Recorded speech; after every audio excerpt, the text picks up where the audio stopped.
Molecular orbitals in diatomic molecules. Not all atomic orbitals overlap to make molecular orbital.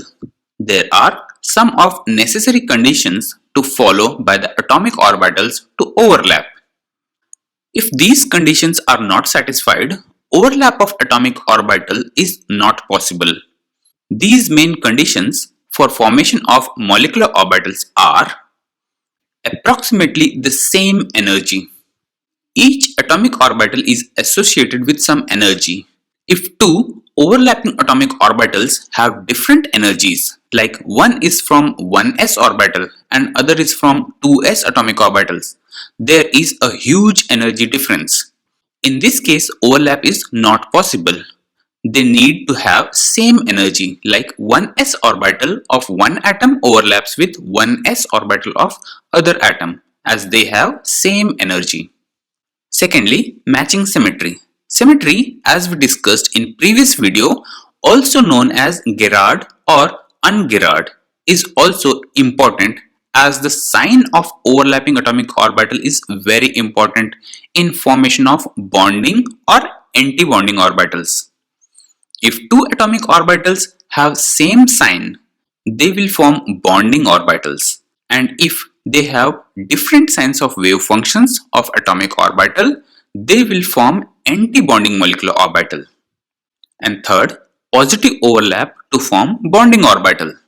As discussed in previous point that two positive signed wave functions of atomic orbitals overlap to give bonding molecular orbital. It is necessary to have bonding condition, as this stabilizes the resulting molecule by decreasing the overall energy, while antibonding condition increases the energy and destabilizes the resulting molecule. So we need bonding situation and not the antibonding situation. Molecular orbital diagram is a plot of atomic orbitals and molecular orbitals with respect to energy. Energy is plotted vertical. Please note that the orbital with higher energy are less stable while lower in energy are more stable. If we see the atomic orbitals indicated in red color, we can say that the increasing order of energy is from 1s to 2s to 2p and so on, it goes on increasing. Similarly, the decreasing order of stability is from 1s to 2s to 2p and so on. So as the energy increases, stability decreases. When two 1s orbitals overlap, as the s orbitals are spherical, axial overlap takes place and sigma bond forms.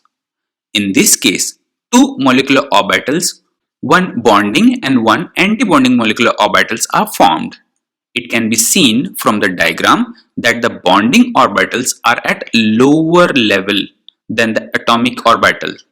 You can see the blue line is at the lower level than the red line. So energy of sigma 1s orbital decreases, increasing the stability of the molecule. While in case of antibonding molecular orbital, energy increases, making the molecular orbital unstable. Similar situation is seen in overlap of 2s atomic orbitals. They form sigma 2s bonding molecular orbital and sigma star 2s antibonding molecular orbital. In case of 2p atomic orbitals, there are three lobes of atomic orbital. They are in three different directions. We consider z direction as the overlap direction. So 2pz orbital overlap is along the axis and thus it forms sigma bond, while other two 2px and 2py are lateral to the axis of overlap. So they form pi bonds. The energy of sigma 2pz is at lowest energy level among these molecular orbitals, while the energy of antibonding sigma star 2pz is highest. The energy of pi orbitals are in between these two molecular orbitals. The energy of pi 2px and pi 2py is same and can be represented on the same line. The distribution of electrons in the molecular orbital is on the basis of Aufbau principle. Upper principle states that orbital of lesser energy level will be occupied by electrons first. So the increasing order of energy in the molecular orbital is sigma 1s lesser than sigma star 1s, then sigma 2s, then sigma star 2s, then sigma 2pz, then pi 2px, which is equal to pi 2py, is less than pi star 2px, which is equals to pi star 2py, is less than sigma star 2pz. Next is electron density. Bonding and antibonding molecular orbitals show different pattern of electron distribution. In general, it may be stated that bonding orbitals are responsible for an increase in electron density between the nuclei, while antibonding orbitals reduces electron density between the nuclei and have nodes in between. And lastly, the inner shells, like orbitals which are very close to nucleus, are so highly attracted by the nucleus that they suffer contraction and become almost spherical in shape instead of oval. Thus, their overlap is very insignificant and they are therefore ignored. And lastly, the bond order. In a molecule, bonding electrons help in the formation of bond, whereas antibonding electrons oppose it. So, bond order is the number of covalent bonds formed in a molecule.